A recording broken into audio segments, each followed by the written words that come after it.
The Wheel of Time, Season 1, produced by Amazon Prime, and sadly not sponsoring this video. Okay, so I just posted a video not too long ago about my review of Book 1, and I really liked it. It was a good book, I recommend it. It's a great series.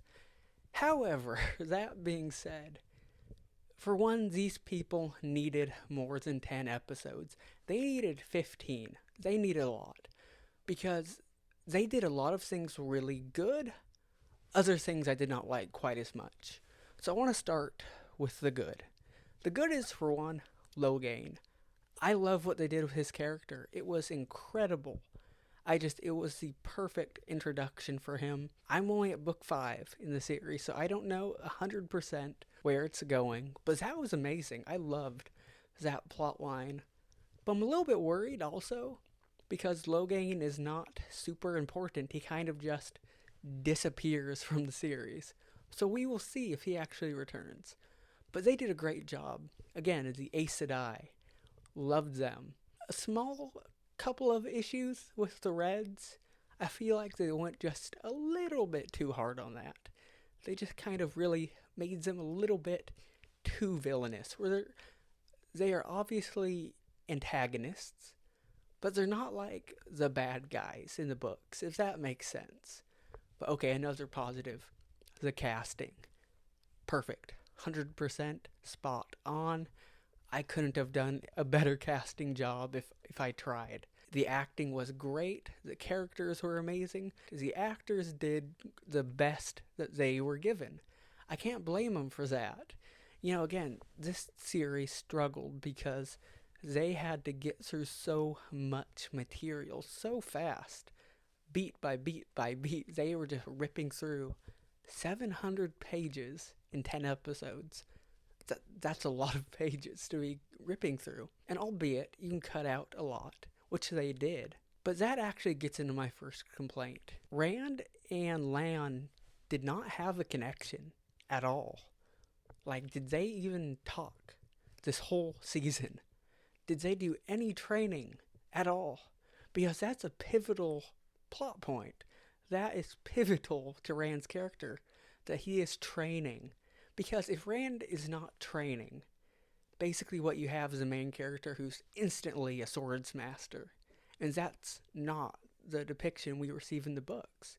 In the books, he's a shepherd and he doesn't know what he's doing. He's never seen or touched a sword, but he's learning and he's getting better. It's fun to see the improvement throughout the books. I really appreciate that. Actually seeing someone training and improving, and it makes it earned. Another positive, I really liked Moraine. Again, her character was perfect. I was a little concerned about the whole her getting exiled part. Again, spoilers here. I'm sorry, the first season's over, so we're going to get into some spoilers. But again, I don't know if that's actually a bad thing. That could be okay, because now that I'm thinking about it, she doesn't really return to the tower. So we will see. We'll see how that ends up working out. I liked the way they handled the power and the channeling. I really enjoyed it whenever we saw the taint that seeping in. And that actually brings me to my first, not my first, but another negative. They cut out the villain. They cut out the main villain basically until the end. So in the books, the Dark One, and I talk about this, he is constantly in their heads. He's, just being this antagonist. He's scary, he's terrifying, his eyes are on fire. He is a real threat. In the show, completely cut. And that really bugged me. Oh, so that's not true. He got one really bad CGI scene.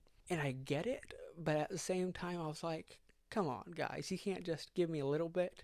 And again, I feel like they cut out some kind of pivotal characters. Was Elias in this season? Was he there? I don't remember. I don't think he was. And that kind of, I remember thinking about that, being like, this is like parents thing. Again, I like what they did with Matt. It was really good. I liked what they did with all the characters.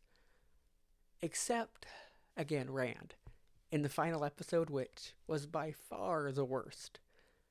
I don't know what they did with that ending. I feel like they stole it from Rand because again in the books, not to get too spoilery, he goes crazy with the power and it's awesome. He fights the Dark One and it's this awesome scene that's a little bit confusing to read, but it's so cool that it like I know I don't really know what's going on, but I love it anyways. And in the books that or in the show that was just taken away. It's like why did he do this? And this actually brings up an issue here. So instead of giving Rand this scene, they gave it to Egwene, Nynaeve, and 3 other Aes Sedai, who are not actual Aes Sedai, but they are novices or maybe accepted who left. And I just want you guys to realize something. Five Aes Sedai, 5 people who are the level of accepted, which is not very high. That's like a level 2 out of many. That's like a yellow belt in karate. Just destroyed an entire army of Trollocs. An entire army. If 5 novices can do that, 5 accepted, 5 not very good Aes Sedai, and they have an entire tower full of completely strong leveled Aes Sedai, the highest level, why do you need a Dragon Reborn? Like, if you can do that, what is going to stand against you? Nothing. And so it makes Rand kind of useless. It's like, if they're that strong, what is he going to do? And it forces the writing to just make Rand even more over the top, which will be really difficult to bring to the screen. Overall, I thought they did a good job doing what they tried to do. Again, they needed more episodes because characters struggled. The acting was really good, but I didn't really feel a strong bond between many of these characters, except Matt and Rand, I felt. Perrin, Egwene, and Rand, I don't know what they were doing. The love triangle, it was a little bit weird. I was not 100% sure. Perrin's wife, forgiven. I get it. It's okay. It goes with the character. And again, I feel like the Lan and Nynaeve thing, that worked out. But just certain other characters, it just completely failed. But that actually brings me, though, to my hope for next season. 1, they need more episodes. And 2, they need to slow down and give the characters time to develop. We need to see the friendship. We need to actually bond with these characters. And I feel like that's where the series struggled. We didn't get that bond. We just didn't. We knew them, we liked them, but we needed to slow down. Because that's the beauty of Robert Jordan's writing. It's slow, it's long, 700 pages. You get to know these characters so much. And you're just so engrossed in this world. It's amazing. And it's really hard to bring that to the screen. And again, they needed more episodes to do this because you just can't have that many scenes. It's not realistic to make an adaptation of every single scene, nor do I recommend that because you can cut out certain things. Again, there were some really good twists. Rand's power, I liked that. While they were in the ways, the acting again was perfect. I loved Loyal, and he had better not be dead.